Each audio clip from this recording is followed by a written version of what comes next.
Bonjour chers amis, bienvenue à Pèlerin d'Espérance du mois de mai 2025. Au cours de cette année sainte, vous savez, nous vivons plein d'activités de par le monde et dans nos communautés respectives. Au plan international, pendant le mois de mai, on aura le Jubilé des travailleurs en début de mois et celui du monde de l'entreprise. À Rome également, 10 et 11 mai, on aura le Jubilé des groupes musicaux, des bandes musicales. 16 au 18 mai, le Jubilé des confréries, des organisations, des associations. Et le 30 mai, le 1er juin, le Jubilé des familles, des enfants, des grands-parents et des personnes âgées. Qu'est-ce que c'est qu'une année sainte, une année jubilaire? Il faut se rappeler qu'une année sainte a pour but de commémorer la rédemption. Par une réparation, on cherche à améliorer nos relations, notre rapport à la terre, aux personnes faibles, aux détenus, aux migrants, etc. Et par une vision d'un monde meilleur, d'un monde plus évangélique et d'un monde plus inclusif. Et vous savez qu'à chaque émission de Pèlerin d'Espérance, à chaque mois, on a avec nous, en premier plateau, des invités. Et aujourd'hui, c'est Denise Saint-Pierre et Jean-Pierre Déhec qui sont avec nous. Bonjour. Bonjour. Bonjour. Des gens qui nous arrivent de Bécomo. Mais oui. Wow! Vous êtes associé aux eudistes. Dites-nous, qu'est-ce qui se passe de particulier dans la communauté des eudistes en 2025? En 2025, la communauté des eudistes fête le 100e anniversaire de la canonisation de Jean Eudes. Il a été canonisé le 31 mai 1925, en même temps que le curé d'Ars. Donc, pour les eudistes, c'est vraiment une année, une double année jubilaire. Le jubilé de l'espérance universelle, mais pour eux aussi et pour nous, en tant qu'associés, depuis le 8 décembre 2024 jusqu'au 9 janvier 2026, c'est un jubilé, justement, pour souligner les 100 ans de canonisation de Jean Eudes et aussi son 400 ans d'ordination à la prêtrise. Et le thème, c'est, Pèlerin d'Espérance, renouvelons la joie d'être eudiste. Ah, merveilleux. Oui, merveilleux. Et tout au long de l'année, il y a des activités un peu partout où se trouvent les eudistes et les associés. Puis ici aussi, sur la Côte-Nord, il va y avoir quelque chose de spécial qui va se passer au mois d'août. D'abord, avant d'aller plus loin, vous êtes des associés eudistes. Comment est-ce qu'on devient associé d'une communauté comme celle-là? Oui. Alors, moi, je connais les eudistes depuis les années 70. En fin de compte, c'est par des contacts. J'ai un grand ami qui a joint la congrégation. Il est aujourd'hui toujours à Québec. Et puis, j'ai eu la chance de prendre beaucoup de temps avec les eudistes durant toutes ces années. Et en particulier, là, il y a quelques années, j'ai vécu à Charlesbourg avec les eudistes. J'ai partagé leur vie quotidienne pendant 8 mois. Alors, suite à cette interaction bien particulière, j'ai décidé de demander à la congrégation de m'accepter en tant qu'associé. Alors, on envoie une lettre à la congrégation, eux examinent les conditions et puis ils nous acceptent éventuellement comme associés si on rencontre les conditions. Mmh. Et on comprend que vous avez plein d'activités, vous développez la spiritualité eudiste, vous l'appliquez à votre vie, vous vous engagez. Et cette année sera une année éminemment intéressante pour pouvoir mettre en valeur ce cadeau que vous recevez. Absolument. En quelques chiffres, les eudistes dans le monde? C'est 500 incorporés. Alors, dans 20 pays, c'est 800 associés, mais c'est aussi beaucoup d'œuvres. Alors, on parle de l'installation de cliniques, on parle d'écoles, on parle aussi de construction de maisons. En 2007, on parle de 50 000 maisons déjà construites par les eudistes, en particulier dans la région du Minuto de Dios, qui est la région d'Amérique du Sud. Et on parle aussi de sponsoriser des jeunes, de participer à l'économie avec des micro-entreprises. Alors, les eudistes sont très impliqués socialement en Amérique du Sud, moins en Amérique du Nord, mais vraiment, on est toujours présent, puis on est en croissance. Alors, contrairement peut-être à d'autres communautés qui sont en décroissance dans l'ensemble des pays, nous, on est en croissance. Pas ici, mais surtout en Afrique et en Amérique du Sud. On parle au-delà de 120, je pense, jeunes adultes en formation pour oui, dans la tout à communauté. fait. Ah, c'est intéressant. Hein? dire quelques mots de la spiritualité des eudistes qui a beaucoup marqué la région de la Côte-Nord. Hein. Ils ont été ici présents surtout à partir des années 1902, 1903, quelque chose comme ça. En 1903. J'aimerais vous raconter un peu l'histoire des eudistes, comment on s'est retrouvés ici, là. En fin de compte, en 1903, les eudistes ont été chassés de France. Alors, il y a eu une loi qui ne permettait plus à la congrégation de vivre en France. Alors, ils se sont retrouvés sur la Côte-Nord. On a parachuté, si on veut, 5 eudistes là, sur le littoral. En 1903, il y avait peut-être de 8 000 à 10 000 personnes sur la Côte-Nord, réparties sur le littoral.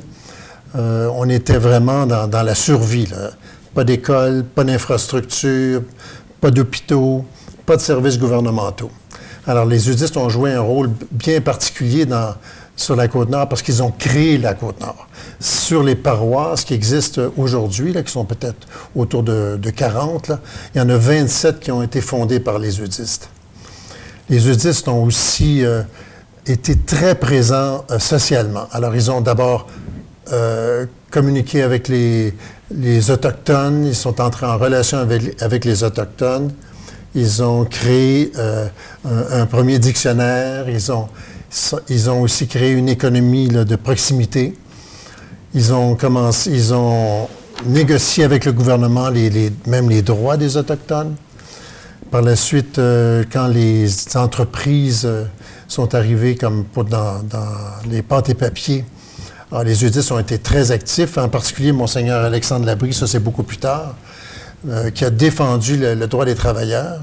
Je peux parler un peu de Forestville à cet effet. La négociation des contrats des bûcherons avec les compagnies forestières, c'était fait avec les eudistes.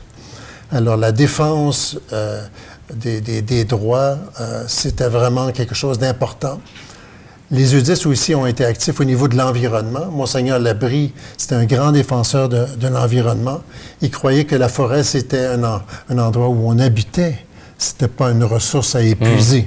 Alors, cette attitude avec la forêt, avec l'environnement, avec les gens, ça, c'est vraiment typique de l'implication des eudistes sur la Côte-Nord. Il était visionnaire, Monseigneur Labrie. Ah oui, tout à fait. Dans sa lettre sur la forêt, entre autres. Il n'était pas très favorable non plus aux villes de compagnie. Non. Et avec raison. C'était des villes fermées. En fin de compte, quand on voulait aller à Bécomo, il fallait demander la permission à la compagnie qui contrôlait l'usine de papier. Alors, cette dépendance vis-à-vis les grandes sociétés, Monseigneur Labrie n'était pas d'accord. Il a affronté même Duplessis là-dessus. Il y a un célèbre discours là, qui a été fait. Alors, l'environnement, l'aspect social, la protection des travailleurs, ça a toujours été une vocation pour les eudistes. Alors, en plus de, naturellement, l'évangélisation, alors la spiritualité eudiste est très important pour nous. Exactement. Est-ce qu'on peut dire que, donc, 2025 est une année particulière pour les eudistes, pour la Côte-Nord aussi? Il y aura un événement ou des événements particuliers qui vont se passer. Est-ce qu'on pourrait peut-être présenter ce tableau des activités qui vont se dérouler au mois d'août? Oui. On va faire un pèlerinage du 16 au 21 août sur la Côte-Nord qui s'appelle Chemin de mémoire. Et l'idée est venue du vicaire territorial qui est de l'Amérique du Nord, qui demeure à Québec, le Père Gilles Ouellette, qui a rêvé d'avoir justement un pèlerinage sur la Côte-Nord pour le 100e anniversaire de la canonisation de Jean-Eudes, parce qu'à Bécomo, la cathédrale Saint-Jean-Eudes est la seule au monde qui a Saint-Jean-Eudes comme patron. Et il en a parlé avec le Père général à Rome, puis il était d'accord avec ça. Et en septembre dernier, on a fait un voyage pour aller à Rome rencontrer le Père général, et puis il nous a proposé, ce serait bien qu'on puisse aller sur la Côte-Nord. Ils sont déjà venus au Québec, mais jamais sur la Côte-Nord, de découvrir et de fêter aussi Saint-Jean-Eudes, la fête de Saint-Jean-Eudes qui est le 19 août, chez vous. Donc, on y a réfléchi, puis on a dit, pourquoi pas? Puis, en sachant qu'on aurait beaucoup de collaboration des gens du diocèse pour préparer cet événement-là. Donc, les dates ont été choisies par le Père général. Et on va partir de Québec le 16 août au matin. On va s'en venir sur le Haut-Côte-Nord ici. On va venir à Forestville le 16 août, célébrer avec vous. Et le 17, ce sera à Bécomo, à la cathédrale Saint-Jean-Eudes. Et le 18, on va être en route vers Havre-Saint-Pierre pour être le 19, la fête de Saint-Jean-Eudes, au Havre-Saint-Pierre. Le 20, on est de retour, le 21 vers Québec. Donc, on va aller à la rencontre des gens du diocèse dans certains milieux. On avait ciblé certains milieux, mais il y a d'autres lieux qui ont dit, nous aussi, on veut rencontrer la délégation et tout ça. Et donc, on pensait être une dizaine, on va être une trentaine. Donc, de différents pays, différents continents? Oui, il y en a des États-Unis, du Togo, il y en a qui vont venir de Rome, Venezuela, Canada. Vraiment tout un projet. Et pour ici, Forestville, on aimerait bien le 16 août, donc les recevoir effectivement pour une courte célébration. On aurait un repas de famille en quelque sorte où chacune des communautés du secteur qui ont toutes connu des eudistes dans leur histoire, qui ont été bien souvent refondées ou fondées par des eudistes, pourront rencontrer des gens. On aimerait faire monter un genre de scrapbooking pour que les gens leur écrivent des petits mots doux. Et au retour d'Havre-Saint-Pierre, ce sera aux îles Jérémie. Ce serait vers quelle date à ce moment-là? C'est le 21, la dernière journée, en retournant vers Québec. Hein? Oui, un arrêt là-bas. Merveilleux. Oui, c'est ça. Dites-nous quelques mots de la spiritualité eudiste, pour qu'on comprenne bien. Là. Parce qu'on a tout plein de personnages. On pense à Monseigneur Blanche, Monseigneur Labrie. Monseigneur Blanche qui a été vicaire apostolique, donc dont on parle, il est décédé en 1919, je pense, quelque chose comme ça. Un nom qu'on voit partout. Ici, dans le coin, on a eu le fondateur de Forestville, qui est effectivement Monseigneur Sirois, l'abbé Sirois, le père Sirois, qui a été un eudiste admirable. Plus tôt, on avait aussi du côté de Colombier, le père Galland, Arthur Galland, qui a refondé les îles de Jérémie, tout ça. Dites-nous quelques mots quand même de la spiritualité et de certains personnages eudistes. Certains personnages sur la Côte-Nord? Entre autres, oui, c'est ça, pour nous rappeler. Là. Il y a deux grands piliers là, de la spiritualité. Il y a la divine miséricorde qui était importante pour Jean-Eudes. Cette attention de Dieu à notre misère humaine. Jean-Eudes l'a porté beaucoup. Il y avait ce regard-là sur les gens, puis il a toujours été proche des pauvres et des gens en besoin. Et la deuxième, je te laisserai le dire, le deuxième aspect. Moi, je vais citer une courte phrase de Saint Jean-Eudes. Nous devons faire toutes nos actions en lui et pour lui. Nous devons mettre tout notre contentement et notre paradis en lui, car il est le paradis du Père éternel, dans lequel il prend sa complaisance. Aussi ce Père Saint nous l'a donné et s'est donné lui-même à nous pour être notre paradis. Moi, je pense qu'on peut pas... On ne peut pas s'élever au-delà de tout ça. Là.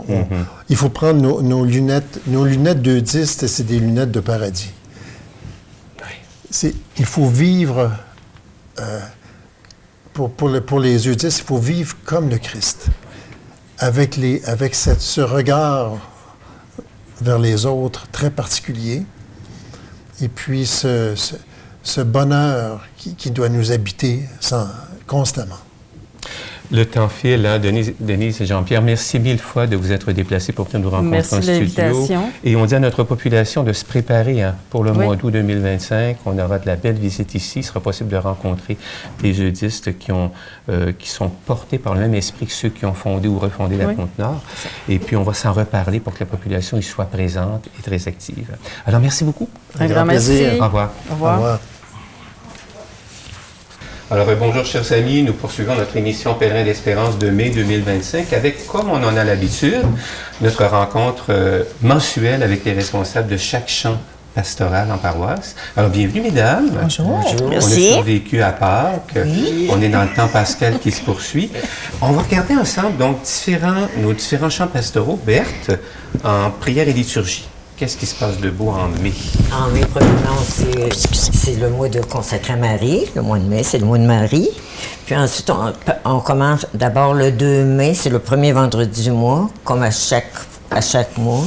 On a l'adoration une bonne partie de la journée, soit de 9h à 15h à la chapelle d'adoration, sol du presbytère, puis de 15h à 16h à la sacristie, chapelle de la sacristie, suivi de l'Eucharistie à 16h.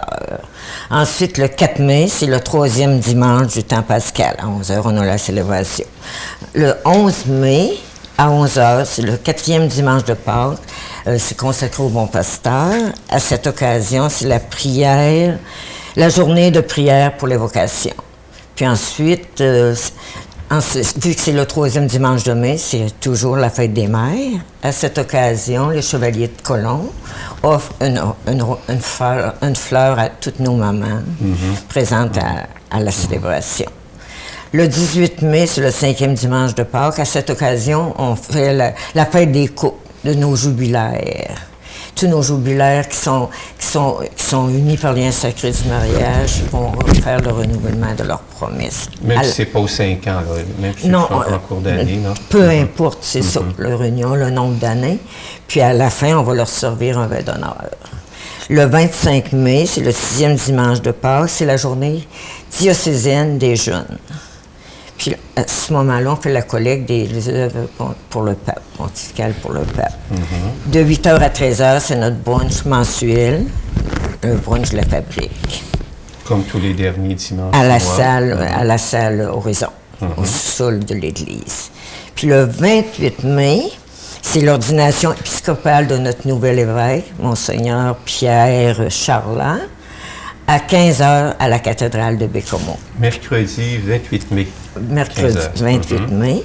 Puis le 31 mai, on termine par la visitation de la Vierge Marie. Qui termine le mois de mai, en beauté. Mois de mai est terminé. Bien, merci beaucoup, Berthe.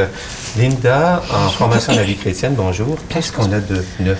Bien, moi, aujourd'hui, je voulais vous parler de Monseigneur Pierre Charland. Ça va être notre futur évêque. Et comme Mme Berthe l'a dit, il va avoir son ordination épiscopale et l'inauguration de son ministère le 28 mai à la cathédrale Saint-Jean-Eudes de Bécomo. Saviez-vous que ça fait plus de 45 ans qu'il n'y avait pas eu d'ordination épiscopale? Le dernier, ça remonte à Monseigneur Roger Hébachère. Donc, pour faire un petit topo là, de Monseigneur Pierre Charland, il est né le 20 décembre 62 à North Bay, en Ontario. C'est donc un franco-ontarien. Monsieur Charland il a fait sa première profession des vœux au sein de l'Ordre des Frères mineurs. Ça, c'est les franciscains. Okay, en 91, à la Chute, au Québec. Et sa profession perpétuelle, s'est faite le 12 mai 1996. Il a été ordonné diacre le 7 octobre 2011 à la paroisse Saint-François d'Assise à Montréal. Et le 22 juin 2012, il a été ordonné prêtre à la chapelle franciscaine de Montréal par Monseigneur Christian Lépine. Monseigneur Charland a obtenu simultanément un doctorat en théologie à l'Université de Montréal, un doctorat en théologie catholique à l'Université de Strasbourg en 2005. Il détient également un baccalauréat en théologie, une maîtrise en théologie et un baccalauréat en psychologie de l'Université d'Ottawa. C'est fait que vous savez, c'est un monsieur qui a quand même étudié beaucoup. En tant que frère franciscain, Monseigneur Charland il a occupé divers postes de leadership et de service au sein de l'Église, notamment en tant que membre du Conseil provincial franciscain depuis 2001 et visiteur général des provinces franciscaines du Christ-Roi, ça c'est l'Ouest canadien, et du bienheureux Jean Duns Scott, ça c'est la France et la Belgique.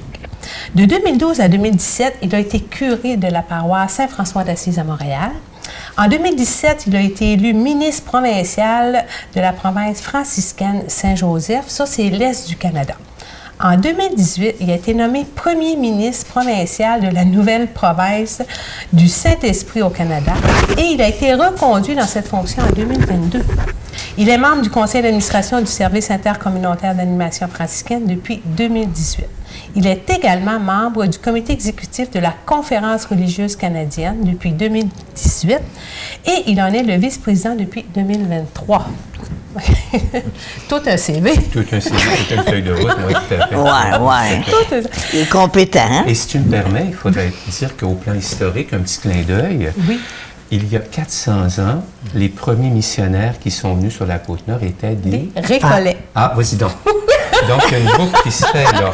Oui, les Récollets sont arrivés à la demande de Champlain. Là. Ils sont venus là, à Tadoussac. Ils ont installé à Québec, sur la rivière Saint-Charles, dans ce coin-là, là, un petit bourg. C'est un des premiers là, de communautés. Et les Récollets, c'est une des branches des franciscains oui, aussi. C'est ça, une branche des comme franciscains. les Capucins et d'autres. Mais c'est tout un clin d'œil d'histoire. Hein? Mais ça, hein? Donc, M. Charlat, c'est un homme qui est très, très à l'écoute des autres. OK? Donc, parce que c'est un franciscain. Et les franciscains, leur fondateur, c'est Saint François d'Assise. Et tout le monde sait que Saint François d'Assise avait un amour pour les pauvres et les petits. Oui. Et pour lui, c'était des personnes très importantes. Et il en est de même pour Monseigneur Charlat. Monseigneur Charlat, il espère bâtir une église plus proche des réalités des gens. Il veut créer aussi des ponts entre les différentes communautés de la Côte-Nord. Et on en a quelques-unes. Puis même s'il ne la connaît pas très bien, notre Côte-Nord, mais il assure qu'il va prendre le temps de la découvrir. OK? On ne sait pas si ça va être en bateau, en auto, en avion. Il a parlé même de motoneige. Donc, Tout à fait. Et pour moi, l'avoir rencontré, OK, je vous assure que c'est une personne là, qui est très, très à l'écoute de l'autre.